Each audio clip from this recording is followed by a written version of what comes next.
Shalom, selamat pagi teman-teman di mana saja teman-teman berada.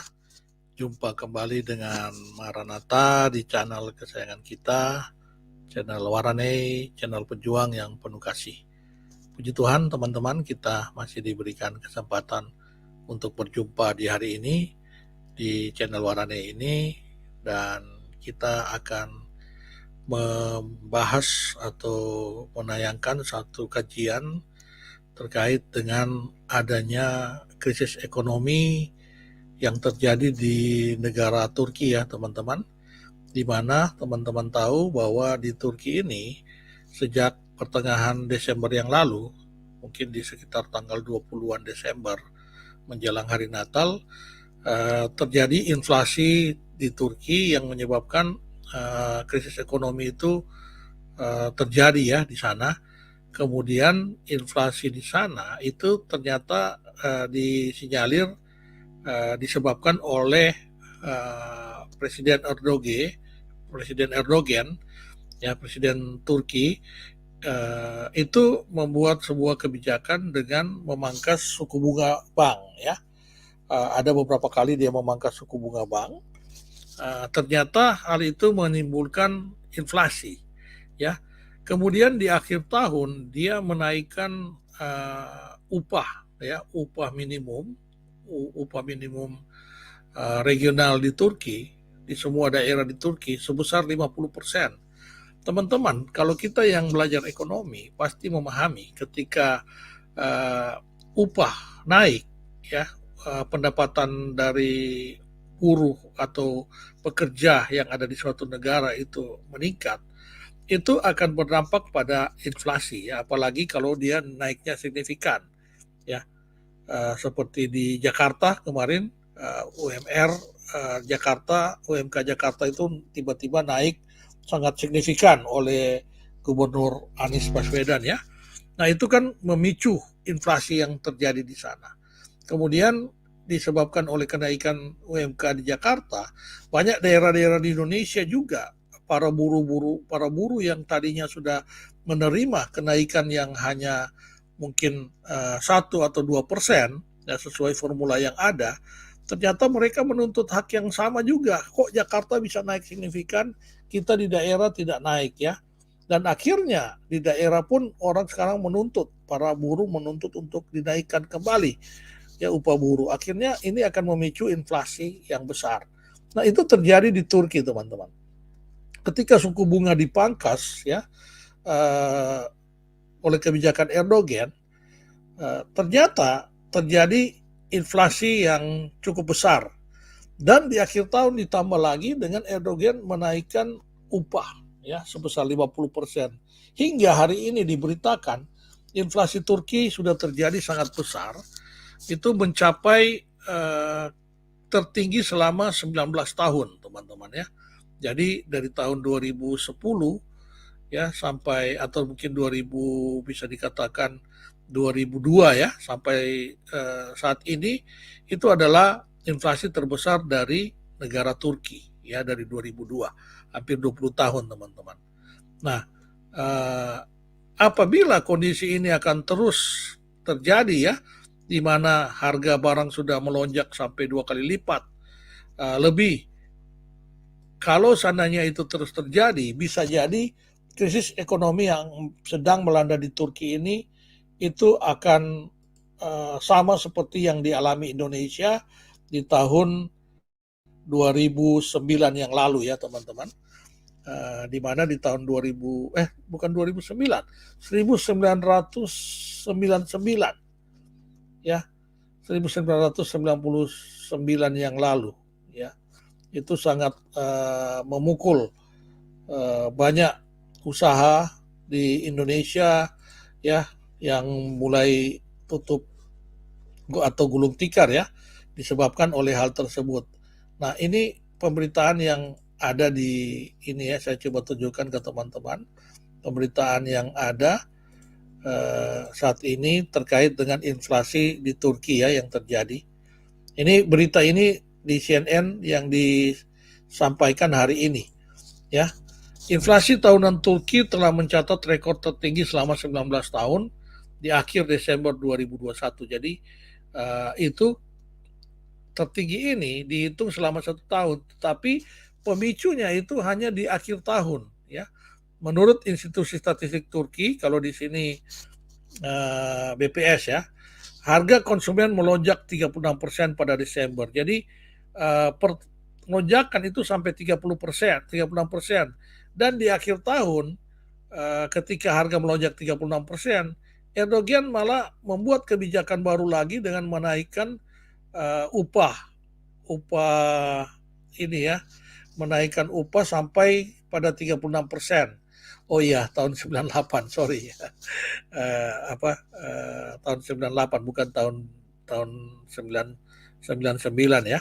Tahun 98 itu di Indonesia terjadi krisis ekonomi ya. Terima kasih Pak Anton, Pak Suyanto ya. Nah ini sekarang kejadiannya itu bisa sama ya nanti kalau Turki itu tidak bisa Erdogan dalam mengendalikan kondisi inflasi ini teman-teman ya. Dan di sini yang kita melihat di sini Erdogan malah menuduh ketika dia yang menyebabkan inflasi tersebut, dia menuduh bahwa itu adalah permainan dari orang-orang yang ada di luar negeri yang memang menginginkan ekonomi Turki itu hancur katanya ya.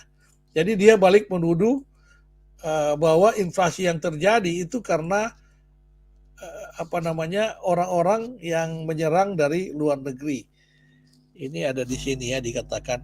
Padahal dikatakan bahwa inflasi itu terjadi karena kebijakan Erdogan sendiri yang keras kepala, sudah diperingatkan untuk tidak menaikkan memangkas suku bunga, dia lakukan hal itu.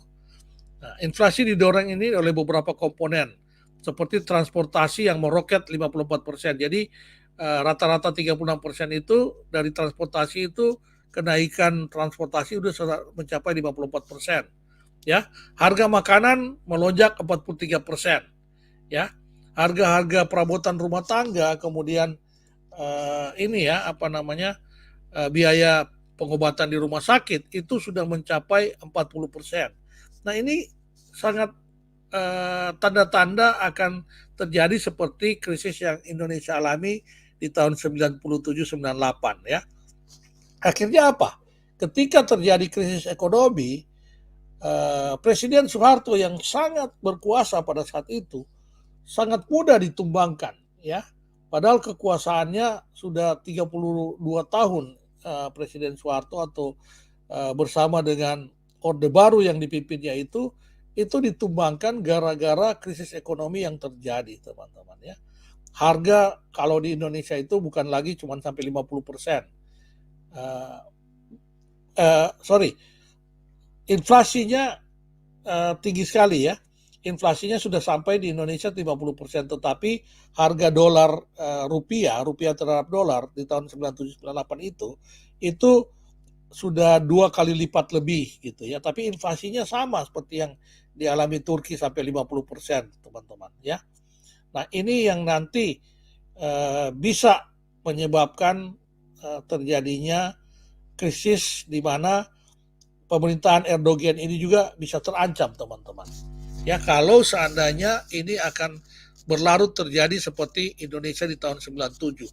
Ya, itu hampir kalau tidak salah itu 6 bulan lebih ya, berawal dari krisis ekonomi itu. Kita ingat Presiden Soeharto sempat meminta bantuan suntikan dana dari IMF, kemudian IMF datang ke Indonesia menandatangani bantuan tersebut, tetapi ternyata bantuan tersebut tidak juga menyebabkan krisis ekonomi di Indonesia itu bisa teratasi ya. Nah, ketika di Indonesia kejadian seperti itu memang yang dituduh itu adalah ulah dari George Soros, seorang Yahudi. Nah inilah yang sedang diwacanai oleh Erdogan. Dia mengatakan bahwa krisis yang terjadi di tempatnya dia, ya di Turki ini, itu disebabkan oleh ulah pihak negara luar. Apakah dia mengarahkan lagi kepada Yahudi seperti yang dituduhkan oleh Indonesia ya, bahwa krisis ekonomi yang terjadi di Indonesia itu memang disetir ya oleh seorang Yahudi yang bernama George Soros, teman-teman. Ya. Nah, kemudian nilai tukar lira terjun sampai 40% dibanding dolar. Nah, ini masih mending ya. Kalau Indonesia waktu itu kalau tidak salah sudah sampai nilai tukarnya sampai 2 kali lipat ya. Bahkan di puncaknya itu sampai 3 kali lipat ya. Jadi 300% kenaikannya dari sebelumnya.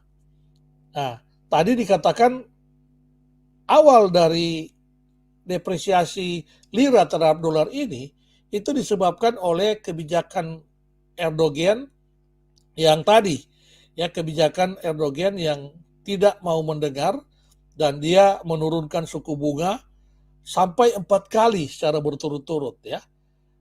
Kalau di bank federal di Amerika, saya melihat mereka sering